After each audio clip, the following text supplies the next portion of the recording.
La Corse qui ne s'est pas invitée au débat hier soir entre Valérie Pécresse et Éric Zemmour. Non, ce sont d'autres thèmes qui ont été développés. La guerre en Ukraine, bien sûr, mais également l'immigration, les retraites ou encore l'écologie.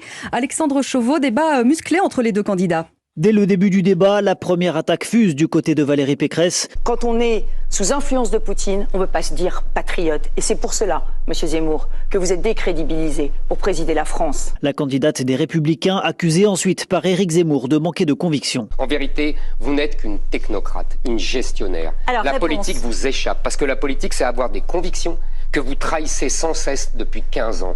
Vous avez quitté le parti LR parce qu'il était trop à droite au temps de M. Wauquiez. Non, et maintenant, vous dites, vous êtes dans votre discours plus à droite que lui. Le débat vire parfois au combat de catch, comme cet échange sur la faisabilité de l'immigration zéro, voulu par Éric Zemmour. Tout est bidon chez vous, Madame Pécresse, dans la lutte contre l'immigration. Mais c'est vous, tout est bidon. Attendez. Vous n'arriverez pas à faire l'immigration zéro. Parce que vous êtes un idéologue, parce que vous n'êtes pas dans le concret, parce que vous ne voyez pas la réalité, où on a besoin d'une immigration de travail dans certains métiers, et on a besoin de ramener les clandestins chez eux. Valérie Pécresse s'est montrée particulièrement offensive. Éric Zemmour a lui voulu souligner les incohérences supposées de son adversaire. Les deux candidats, en difficulté dans les sondages, n'ont plus qu'un mois pour convaincre.